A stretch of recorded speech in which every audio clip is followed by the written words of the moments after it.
Hello, welcome back to my channel. My name is Kelsey, and let's talk about tradwives. What exactly is a tradwife? Tradwife is a married woman who chooses to embrace ultra-traditional gender roles, focusing on homemaking, child rearing, and submitting to her husband as the sole provider. The internet subculture and social media trend emerged in the 2020s. Influencers on platforms like TikTok and Instagram often romanticized this lifestyle, showcasing visually aesthetic, slower-paced lives centered around scratch cooking, gardening, and vintage fashion. And while all of that sounds innocent and simple and really honing in on something that we as a society are really fed up of, which is capitalism, more and more people are turning to this idealized version of the past. What past? An idealized version of it. And because this is such a popular subculture, as I mentioned, it emerged within the 2020s. So it's really only 6 years that this subculture of stay-at-home mom, conservative lifestyle has risen to a grand popularity. Books are coming out to really critique this lifestyle. So in this video, I decided to read okay.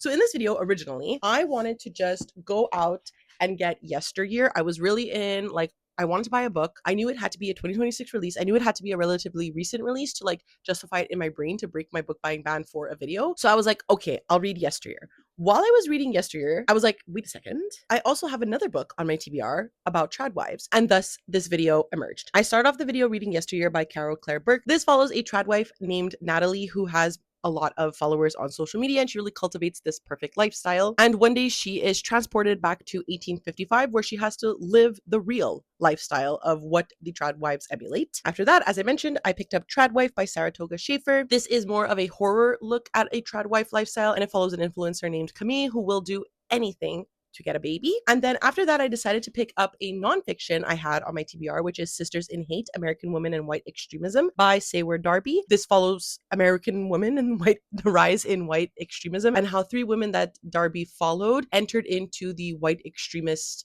lifestyle. So I will take you back to Kelsey 1 week ago when this video came to fruition, and we'll come back at the end.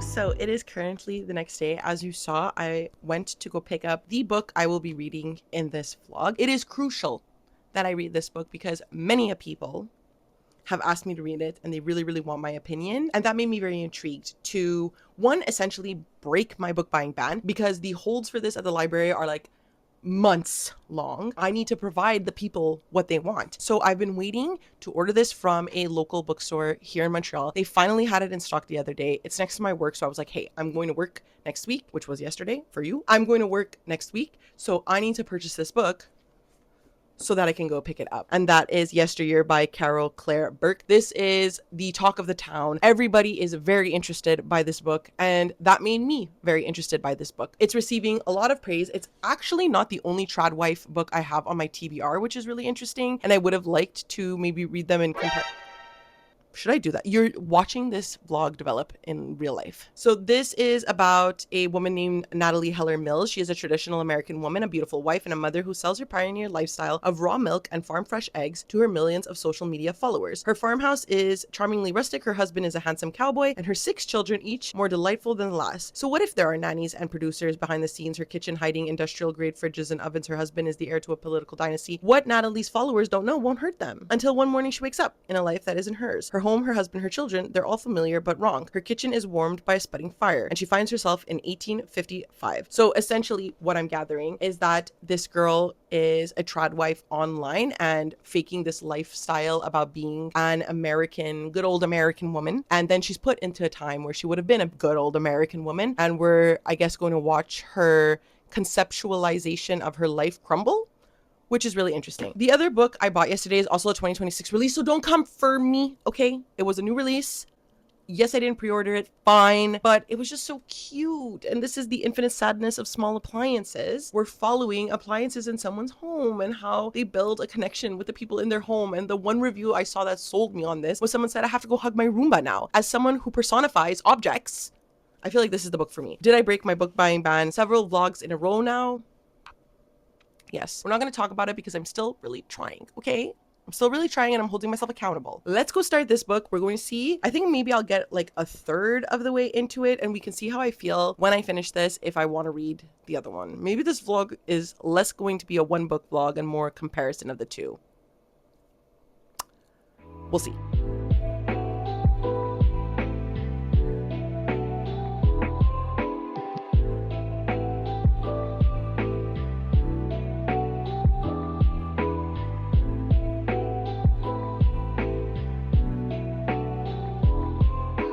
Welcome to the first review, 1/3 of the way into this book. I'm just going to be whispering because my son is sleeping. It is currently 10 o'clock at night, and I just got 1/3 of the way through Yesteryear by Carol Claire Burke. It so far has been extremely interesting to me. I'm feeling a lot of like hope with this book. Not only is it an interesting premise, which it follows this main character named Natalie, who is a trad wife influencer on social media, but obviously is living a more easier lifestyle than what would be a traditional trad wife. So she is the one making the money in the family based on her social media. Everything in the house is cooked for her, done for her. Her kids are watched this and that by nannies, by helpers. So she's not really a trad wife in the traditional sense, but fakes this persona on social media, or at least believes that she is this persona outside of social media as well, despite the fact that she has all this help. And in order to sort of teach her a lesson, she is thrusted back into what we are made to believe the 1800s, where she is living like a true trad life, or like what these trad wives base their lifestyles on, which is this idealized version of an old America where religion is heavily prevalent in their lives. The wife respects the husband just works on the farm, and the wife is like in the kitchen having babies, making bread, that sort of lifestyle. So Natalie is definitely pushing this lifestyle, but she doesn't necessarily live it in the present day. So the chapters are flip-flopping between what is the present for Natalie, but the past in terms of like historic. And then interspliced between those chapters are chapters from her past, where we see how Natalie got into social media. We see the life that she grew up from. So she still grows up from a fairly religious town, from a fairly religious parent, has big goals for herself, goes to Harvard, and realizes that when you don't think progressively, you don't fit in with this East Coast, as she calls it, coastal lifestyle that her fellow peers are having. And so I think it's really interesting because there is a lot of commentary so far. The obvious commentary is that Natalie is a trad wife influencer but doesn't want to really live the trad wife life. In the present chapters of the past, Natalie is heavily struggling with these ideologies that she idolized but in reality didn't practice, right? Like Caleb, her husband, is a very nice, quotation marks, man to her, and much better than the Caleb that she sees in the 1850s who like beats her essentially for not listening to him. That's just one example of like the differences between their lifestyles. You can tell, sorry, this book is so heavy. You could tell that Natalie is a more ambitious character, and she even talks about how the Lord brought her Caleb so that they could teach each other their proper roles for their genders. So Caleb is described as a much more loving personality. He wants to stay home with the kids. He doesn't necessarily want to or have ambition to have like this major job to provide for their families, as Natalie does. And so she is like, oh, the Lord gave me Caleb so that we can teach each other how to be our own genders, kind of thing. And part of that comes from Natalie's struggle with postpartum depression. And as someone who just had a baby a year and a half ago, the feelings that Natalie is feeling in here is very interesting because it's something that you essentially feel like you do have this struggle with understanding your role and purpose in life based on like your ambitions and your needs. You start to understand the roles that like society places on you as well as a woman. It's very obvious that Natalie's thoughts go further than that, and there is some sort of, yes, struggling with gender presentation. And I think that's normal for like just giving birth. Like your postpartum thoughts are all over the place, but obviously Natalie is having more struggle here. And I think we're going to probably dive into this more, as we know she has like 4 kids, I believe. Anyways, all this to say that I'm really enjoying it. I plan to listen to it a bit more tonight. I don't want to go to bed too late because I do have spin class in the morning. But other than that, I want to continue. It's very easy to read. The writing is so easy to follow, and like I'm just, once I'm listening to it, I'm like completely sucked in. So very excited to continue. Hello, so it is once again nighttime, and it is once again time for my son to sleep. So we will be talking at a lower octave. I did get another third of the way through yesterday.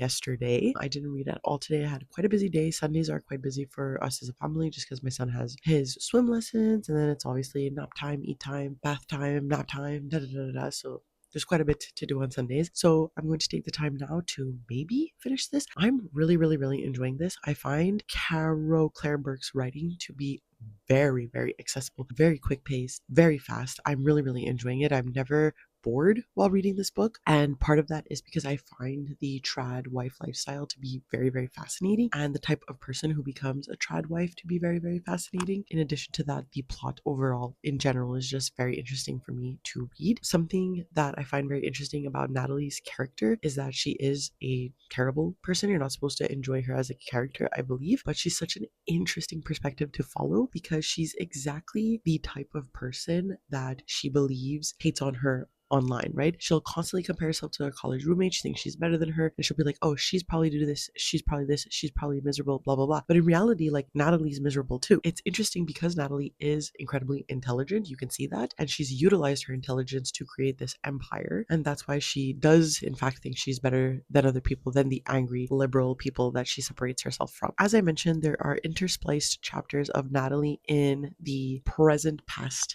timeline of 1850, and she's struggling with maintaining appearances on the farm, upkeeping this lifestyle. I do unfortunately find those chapters to be a bit weaker. I thought they would be more of the story, I guess, and in reality we're just seeing her mosey on through it and like try to understand what's happening to her, and she's sort of accepting, sort of trying to change things, but it's not the most interesting aspect of it. I actually find the process of her going from a like innocent Christian girl to this social media mogul to be more fascinating. But something did occur in the first third, I think, where she finds some sort of remnants that is making her feel as though the 1850 timeline to feel not real. So I'm very interested to see how this closes, how this ends. I do know that this is quite a controversial ending. Some people really don't like it, so that always makes me intrigued as to my feelings about the ending. I don't see myself like not at least giving this 4 stars because this last like 2/3 of the book, like I said, actively engaging. I was enthralled the entire time, really liking it. So I'm going to continue listening to that. I don't really have a busy evening. My partner is at hockey, my baby is sleeping, so I really have nothing more to do except maybe try to calm down this hair. What is going on here? And read this book.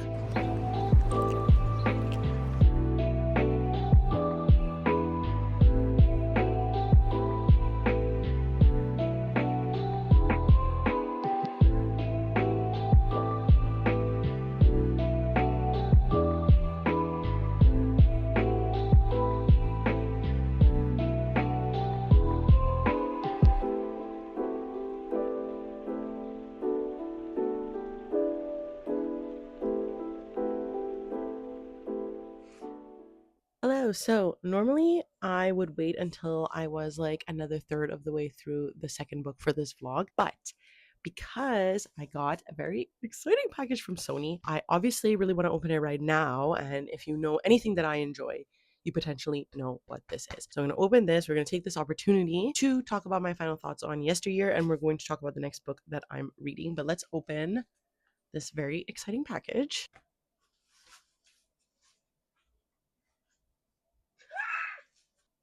Oh my god. Oh my god. Oh, this is literally gorgeous.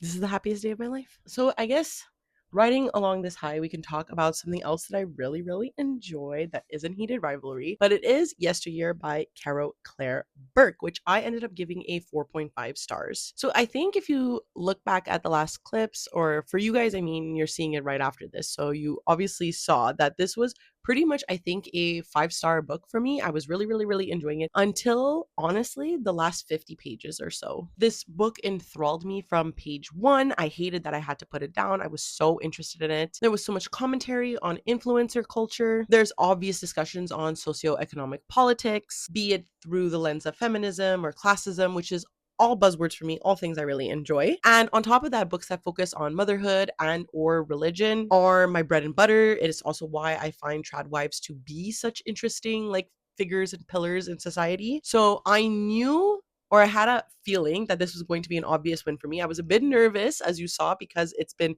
such a smash hit. It did really check a lot of the boxes for me. Natalie was such an ugly person to follow, which I really, really loved. I like following unlikable characters because I think that that just makes for a more interesting plot. I loved being in her head. I loved watching her reshape her reality and doing so to fit these like extremely high expectations that she placed not only on others but onto herself. Natalie is very obviously a victim of religious and conservatism culture, and she uses what was taught to her as a shield. You see this very much in the beginning where she perpetuates this idea that the girls around her are jealous. This goes into her adulthood where her commenters, the liberal women, are always against her. She's very much using her religious knowledge as a shield to protect herself, but it ultimately works as her downfall. And as for the ending, I really, really don't want to get into spoilers because I do still think that part of the charm of this book is going into that ending not knowing anything. But I will say that I was a tad disappointed for where it went. Like I said, it really is within the last 50 pages. I found that one of the narrative devices that was used at the ending was a little bit cheap. It's something that I don't enjoy in thriller books either. So I wish more was done to set up the ending. Like even if we had 100 more pages, I think it would have been more beneficial to have that so that we could have seen a more well-rounded descent into whatever occurred at the end. Like I said, still really enjoyed it. 4.5 stars. Had a good time. And then the next book that we're going to be reading is Tradwife by Saratoga Schaefer. This is very similarly about a woman who wants to have a baby. She is an influencer. She is married to a man, much like how Natalie in the other book was just married to a man. And she realizes that her social media is pretty stagnant, and she knows that what she needs to feel fulfilled in life and therefore like reach new followers, have more likes, have more engagement is to have a baby, and she will do anything necessary to have one. Interested to see where this goes. That will be the next book that we're reading. Depending on how fast I read that, I might want to read a nonfiction book about American women and white extremism, but we'll see if I can handle that or tackle that, or we just end it with Tradwife. So I'm going to go read 100 pages and I'll come update you. Hello. So I've gotten 1/3 of the way through Tradwife, and this is definitely more of a horror version of like any sort of Tradwife imagination that you might have. So as I mentioned in this one, we're following Camille, and she is a budding Tradwife influencer. She got married to her husband Graham after like 1 year. Something I noticed within the last two books is that they get married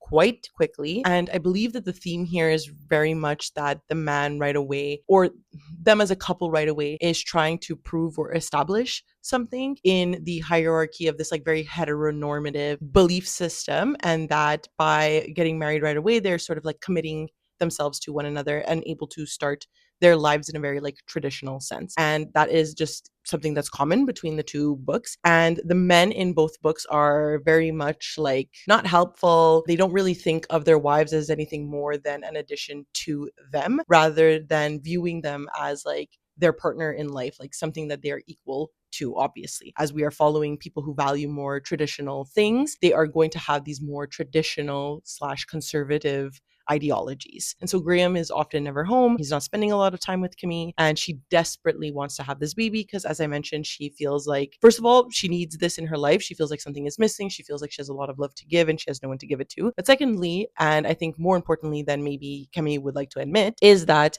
she knows that by having a baby, her social media standing will also rise. And so one day she makes a wish on this well outside of their new home. Something else that I notice is that they both buy these old, cursed homes, and this one is far more cursed, I guess, than the one in yesteryear. But she makes a wish in the well and sees this like decrepit hand start to peer out of the well, and she thinks it's just a trick of the light. She doesn't really understand it until one day she sees this figure in her room, this creature as she describes, and she believes that it is an angel, and her and this angel, and then the next day she's pregnant. So we're going to see how it develops because obviously like there's an addiction there. She does get the attention from social media that she's craving. She's very, very excited to have this baby as well because, like I said, she's missing this aspect in her life. She feels like she's losing this connection with her husband. And so she believes that a baby is going to fix it, or at least provide her with something to focus on rather than her obviously ever dissolving marriage. So we're going to see how it goes. So far, it's been very scary. The descriptions of the creature that was in Camille's room was very scary. So I'm like, okay, Saratoga. First of all, sick ass name, I must say. But I'm excited to see how the horror develops from there because already these like little instances of horror that we're getting are really, really scary, spooky, and interesting. Like, I was a little bit scared when I was making my coffee listening to that description. I do have to leave maybe in like 30 minutes. I just need to go to the grocery store to pick up what I'm going to cook for supper tonight, pick up my son from daycare, and then for the rest of the night, we're just going to be listening to this. Hello. We have two updates to get to. Obviously, I guess like update 0.5, my son is sleeping. It is almost 10 p.m. We're not going to talk about it. I have quite a bit to do before I go to bed, but I do want to give these updates because one of the things I want to do before bed is finish Tradwife. But first, we got our Aardvark book box for the month, and I love opening this with you guys. I just like doing unboxings. So let's get to it. You guys always get to see it first. Oh, I forgot I ordered that actually. So the first book I ordered was Dead But Dreaming of Electric Sheep by Paul Tremblay. The reason that I got this, I've never read from Paul Tremblay before, but I've been extremely interested in him in general just because I find his premises to be so interesting. But this premise specifically is really interesting to me because if you don't know anything about me, my favorite movie is Blade Runner. Now, how is that related to this? Well, Blade Runner is not a retelling. It's the movie version, sort of a book written by Philip K. Dick called Do Androids Dream of Electric Sheep? Hence the title. So this is, I think, going to have something to do with androids or AI of some nature. This follows Julia Flang, a 20-something former semi-professional gamer living with her retired uncle and working two jobs she doesn't like. Out of the blue, her estranged mother, CFO for one of the world's largest tech companies, offers her a temporary job with a payday Julia can't refuse. One sham interview later, she's offered the job to chaperone a man in a vegetative state, one with proprietary AI implanted in his head from California to the East Coast. That sounds really interesting. Obviously, any topic on AI and the fears or the adherence to AI is really, really interesting to me. So sounds really good. And then another one I couldn't possibly pass up because I've read from this author before and only one book, and he became an instant auto-buy author for me. Have I read any of his other books? No.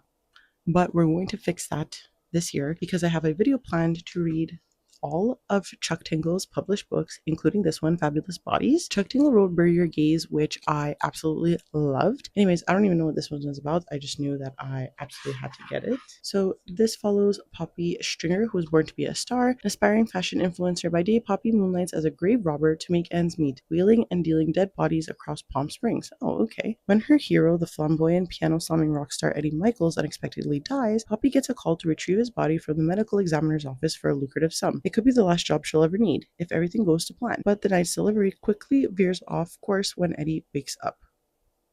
Okay. So 2 stories involving a girl and a dead body. Sounds fun. So I'm going to be putting these 2 onto the TBR shelves, and I hopefully we'll be getting to them soon, but who knows. And then now for my update on Tradwife. I have now reached the last third of the novel. So Camille's baby is born, and Camille's baby is obviously born with some strange occurrences, but Camille, being a good mother, loves her anyways, and she is benefiting both in her online presence. People are following her. This celebrity Tradwife mom that she wanted to build a relationship with is following her. She feels like her job, at least, is going well. She's taking care of their daughter. Her social media following is going well. Her relationship with her husband, she cares about it sometimes, but not really that much. And we're starting to see like a more confident version of Camille because she's pushing against her husband and her husband's needs. Even though he's pulling away, she doesn't care as much as she did at the beginning of the novel, which is really interesting. We're gonna see what happens, but that's kind of all I really want to talk about, just because like what is occurring to the baby and to Camille is so weird, and it involves like a religious mythos that I think is really, really interesting. So I think I'm just going to continue that. The writing is fairly simplistic. I will say that I'm flying through the book just because it's so easy to read. Am I captivated by it? Not really. I'm definitely not feeling as good with this one as I did with Yesteryear. Like that I can confidently say. Am I enjoying the plot? Do I think the plot is fun and spooky and like interesting to read? Sure. I do want to start something else for this vlog and like maybe just speed run through it tomorrow and just give like my final thoughts at the end of the day. We'll see. I will catch you later. So welcome back to the end of the video, and let's talk about my final thoughts for two of the books I introduced for this video. The first of which, we will give my final thoughts for Tradwife by Saratoga Schaefer, which I gave a 3.5 stars to. I think this was a really interesting horror take on the Tradwife lifestyle. It's been so hard to say Tradwife lifestyle, and the more that I say it, the more crazy I feel. But I had to wait a couple of days before providing this review because I was just sitting there in shock after listening to the last few chapters. And I wasn't really sure how I felt about the novel because the last few chapters are very captivating and very engaging. But the whole like first 90% of the novel I found to be sort of repetitive. I really enjoyed how Schaefer used horror to amplify the issues within a tradwife lifestyle, and most of that being religious connotations. And that was especially interesting in what happens with Camille and how that comes from a biblical tale. Additionally, what I appreciated in both the books, but specifically in this one, is that Camille is more unapologetic about why she really, really wants a baby. It's really to connect with viewers. Yes, she wants something to love and she wants something to love her back because her relationship with her husband is unsatisfying. But the main thing that she talks about a lot is showcasing her daughter to the world, making friends with the other tradwives because they all have children. So that level of like looking into the obsession or the want to be loved by social media followers was present in here, and I enjoyed that conversation. The writing was very easy to get into, but like I said, I did find some aspects of the plot to start to get pretty repetitive, especially when the characters would go back and forth with their thoughts, especially Camille does that a lot where she'll be like, I didn't want her in this house, but wait, why would she come here if she wasn't happy with like that sort of way of thinking just felt really repetitive. And maybe it has something to do with Schaefer sort of describing the first few months of postpartum and perhaps to amplify Camille's mental state. But like I said, it just started to bore me. The ending, as I mentioned, is definitely the most interesting part of the book. And I really enjoyed how it ended because I felt Camille needed to be a bit more vilified as compared to like Natalie, let's say in the last book. She was much more easy of a character to enjoy. And I think I hated her husband. I hate both the husbands equally, but I think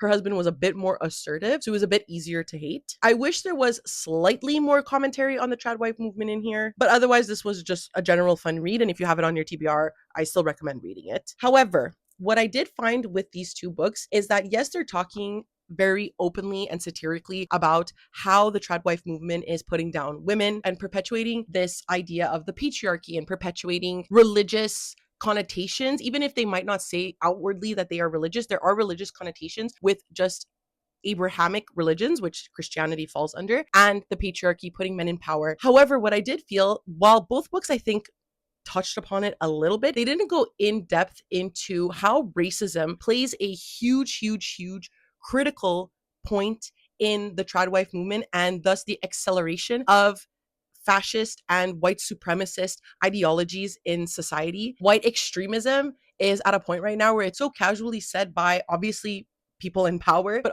also in social media comments and just the overall vibe of what's going on politically around the world, that right-leaning ideology is just being pushed so heavily. These books don't tackle on how trad wives and white women in general are used to fuel these movements and used to give this fake softness to what is a very harmful rhetoric. And so I felt like that was really lacking in the two books. While I can appreciate them for what they were, I felt like I needed to read a book that was going to look at how trad wives are also part of extreme movements. So Sisters in Hate by Sayward Darby is a nonfiction that I already had on my TBR. I was already interested in reading it, and I felt like it worked perfect to have a conversation with the other two books that I was reading. Obviously, I can't say that I enjoyed it for what it's talking about, but I did enjoy the book. This was probably one of the more difficult nonfictions that I've picked up this year, especially during these times. But at the same time, it was equally captivating, and a lot of that is due to Darby's like excellent writing style. So the book is divided into three parts where it's following three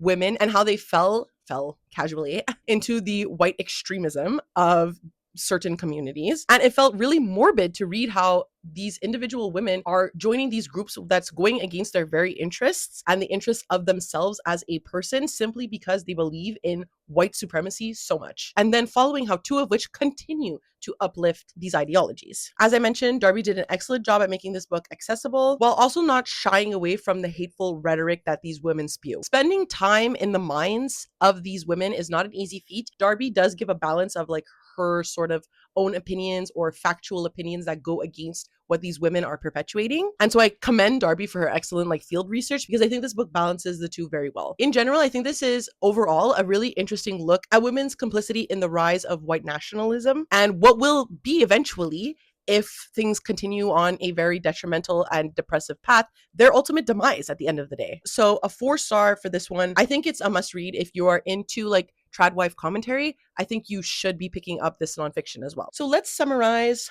my overall thoughts for all of the books that we read in this like pretty surprising like reads. I wasn't expecting to read any of these 3 this month, but I'm happy I did. The first of which is Yesteryear by Carol Claire Burke. Really, really like this. 4.5 stars. I was addicted to the book. I found the writing to be so interesting to read. The ending fumbled it a little bit for me, but otherwise, great satirical look at the tradwife movement. Tradwife by Saratoga Schaefer. I gave this 3.5 stars. Fun horror look at what it means to be a tradwife, but I wish it just did more. And then, of course, Sisters in Hate by Sayward Darby, which I gave a 4 stars. I think a must read if you're just fascinated by this subculture on social media. So that's it. These are all of the books I read for this video. Please let me know down below if you've read any of these. Did you like them? Did you hate them? Especially Yesteryear. I feel like it's the book of the year. So let me know down below your thoughts. And if you would like to follow me on any of my other social medias, I do leave a link down below to my Twitter, Goodreads, and Instagram if you would like to follow me there. Given that they still exist, we can still connect. And of course, because it is the end of the video, please do not forget to like, subscribe, and ring the notification bell. It does wonders for my channel, makes me feel really good. And that's it. I never know how to end these things, so I will see you next time. Okay, bye.